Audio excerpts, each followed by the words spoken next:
सभी साहित्यकार दार्शनिक हैं। हाँ?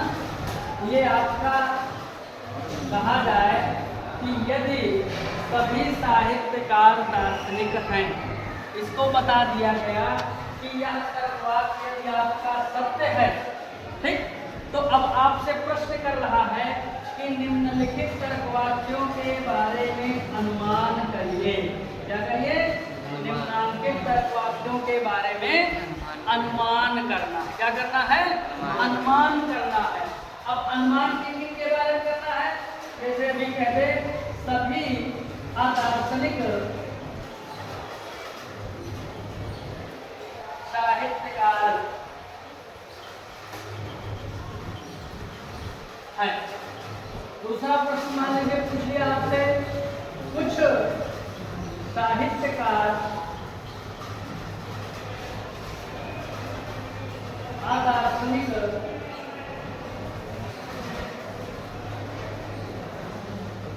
नहीं है, ठीक। तीसरा पूछ लिया सभी असाहित्यकार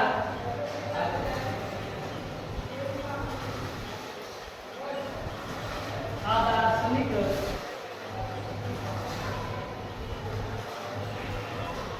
हैं। चौथा मान लीजिए पूछ लिया कोई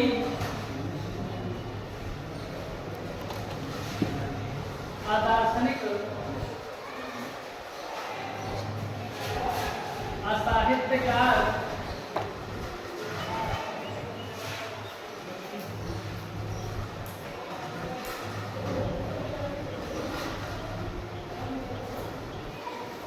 सभी अदार्शनिक असाहित्यकार हैं। और पांचवा अगर आपने पूछ लिया सभी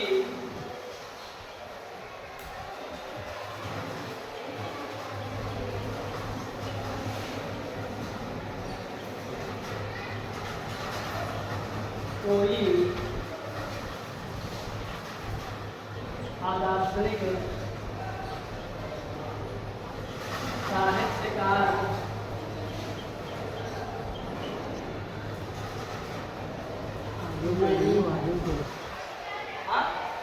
इसमें आपको एक तर्कवाक्य दिया। क्या दिया है? सभी साहित्यकार दार्शनिक हैं। ये दिया है कि ये तर्कवाक्य आपका सत्य है। अब पूछ क्या रहा है? इनके बारे में पूछ रहा है कि ये तर्कवाक्य सत्य हैं कि असत्य हैं, इनके बारे में बताइए। यह सवाल आपके बोर्ड एग्जाम में खासकर यूनिवर्सिटी लेवल पे जो लॉजिक पढ़ाई जाती है उसमें 10 नंबर के सवाल पूछे जाते हैं। 10 नंबर के पूरे सवाल पूछे जाते। तो अब ये तर्कवाक्य दिया है कि सत्य है और इनके बारे में अनुमान करना है कि ये सत्य है कि असत्य है। तो इनको करेंगे कैसे? ऐसे प्रश्नों को करने के लिए जो तर्कवाक्य आपका दिया हुआ है उनको पहले परिवर्तन करते हैं, फिर प्रतिवर्तन करते हैं, फिर परिवर्तन करते हैं और यह प्रक्रिया हम तब तक चलाते हैं जब तक कि प्रक्रिया बाधित ना हो। और ये प्रक्रिया बाधित कब होगी? जब ओ तर्कवाक्य आ जाए, क्योंकि हम जानते हैं कि ओ तर्कवाक्य का परिवर्तन नहीं होता है। अब मान लीजिए हम प्रक्रिया प्रारंभ किए और वह प्रक्रिया परिवर्तन से प्रारंभ किए हैं, तो पुनः जब ओ आ जाएगा तो पुनः उस प्रक्रिया को प्रतिवर्तन से स्टार्ट करेंगे और प्रक्रिया को तब तक चलाएंगे जब तक कि ओ तर्कवाक्य अर्थात प्रक्रिया बाधित ना हो जाए, ओ तर्कवाक्य ना आ जाए। अब देखिए कैसे करेंगे। अब मान लीजिए ये पहला तर्कवाक्य है, हम जानते हैं ये कौन सा तर्कवाक्य है? ए तर्कवाक्य। कौन सा तर्कवाक्य है? ए तर्कवाक्य। अब ए तर्कवाक्य है। अब इसका मान लीजिए परिवर्तन हम करते हैं। पहले का हम परिवर्तन किए तो ए का परिवर्तन हम जानते हैं कि ए का परिवर्तन आई तर्कवाक्य में होता है, अर्थात जो यहाँ दूसरा तर्कवाक्य मिल रहा है वो आई होगा। तो आई तर्कवाक्य में परिवर्तन कर रहे हैं तो इसको पहले हम आई बना दें और परिवर्तन में हम जानते हैं कि उद्देश्य के स्थान पे विधेय को विधेय के स्थान पे उद्देश्य को रख देते हैं। तो ठीक उसी प्रकार आप करिए, विधेय के स्थान पे उद्देश्य को और उद्देश्य के स्थान पे विधेय को रख दीजिए। तो ये हो जाएगा कुछ दार्शनिक साहित्यकार क्या किए आप, परिवर्तन किए। अब क्या करेंगे, अब परिवर्तन के बाद प्रतिवर्तन करेंगे। जो आपका दूसरा तर्क वाक्य है उसका प्रतिवर्तन करिए। तो हम जानते हैं आई तर्क वाक्य का प्रतिवर्तन ओ तर्क वाक्य में होता है, इसका प्रतिवर्तन ओ तर्क वाक्य में करिए। और ओ तर्क वाक्य में होता क्या है, उद्देश्य अपने स्थान पे रखता है। तो उद्देश्य अपने स्थान पे रखिए, विधेय में पूरक पद आ जुड़ जाता है। तो जहाँ साहित्यकार है वहाँ असाहित्यकार हो जाएगा। हम जानते हैं कि इसका गुण परिवर्तित हो जाता है, तो है की जगह पे नहीं है हो जाएगा और परिमाण यथावत बना रहता है, अर्थात कुछ का कुछ भी है। Yes sir. अब तीसरे का परिवर्तन होना चाहिए, लेकिन हम जानते हैं कि ओ तर्कवाक का परिवर्तन नहीं होता है। अर्थात हमारी जो प्रक्रिया है वो यहीं पे ठप हो जाती है, यहीं पे बाधित हो जाती है। अब हम क्या करेंगे, जो पहला तर्कवाक्य दिया था सभी साहित्यकार दार्शनिक है, इसका प्रतिवर्तन करते हैं। अब प्रतिवर्तन से प्रक्रिया स्टार्ट करें तो पहले तर्कवाक्य का प्रतिवर्तन करेंगे।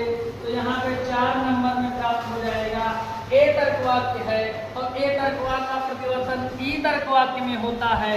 तो इसका ई तर्कवाक्य में प्रतिवर्तन करिए, यहाँ पे सभी के स्थान पे कोई हो जाएगा, उद्देश्य अपने स्थान पे रहेगा, मतलब साहित्यकार के ही स्थान पे रहेगा। विधेय में पूरक पद आ जुड़ जाएगा तो ये अदार्शनिक हो जाएगा और गुण परिवर्तित हो जाएगा, अर्थात है की जगह पे नहीं है हो जाएगा।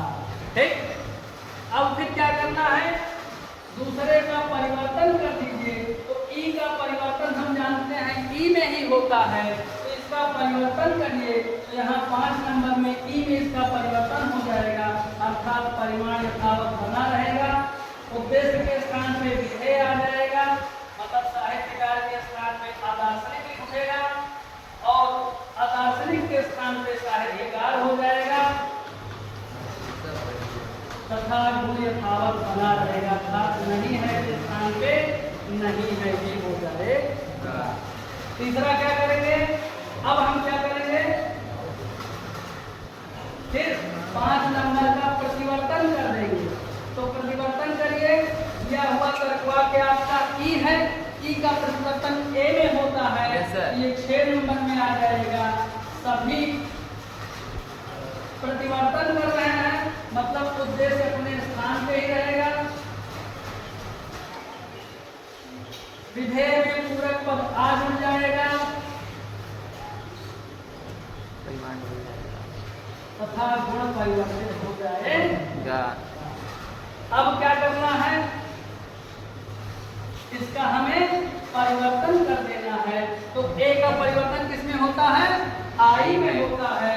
तो ए का परिवर्तन आई में कर दीजिए, ये हो जाएगा कुछ उद्देश्य के स्थान पे विधेय और विधेय के स्थान पे उद्देश्य को रख दीजिए, यहाँ असाहित्यकार हो जाएगा और उधर अदार्शनिक हो जाएगा। और परिमाण क्या होगा, यथावत, वो गुण क्या होगा, यथावत बना रहेगा। अब क्या करना है, हमें 7 का फिर प्रतिवर्तन करना है। तो ये आई तर्कवाक्य है, आई तर्कवाक्य का जब हम प्रतिवर्तन करेंगे तो ओ तर्कवाक्य में होगा। और प्रतिवर्तन कर रहे हैं मतलब परिमाण यथावत बना रहेगा, उद्देश्य भी अपने स्थान पे रहेगा, मतलब असाहित्यकार साहित्यकार की जगह पे ही रहेगा। विधेय में पूरक पद आ जुड़ जाएगा, तो यहाँ पे अदार्शनिक पहले से है, फिर जब इसमें आ जुड़ेगा तो ये आ मिल के कट जाएंगे और केवल दार्शनिक बचेगा। और परिमाण तो यथावत रहा लेकिन गुण परिवर्तित हो जाएंगे, यहाँ पे नहीं है हो जाएगा।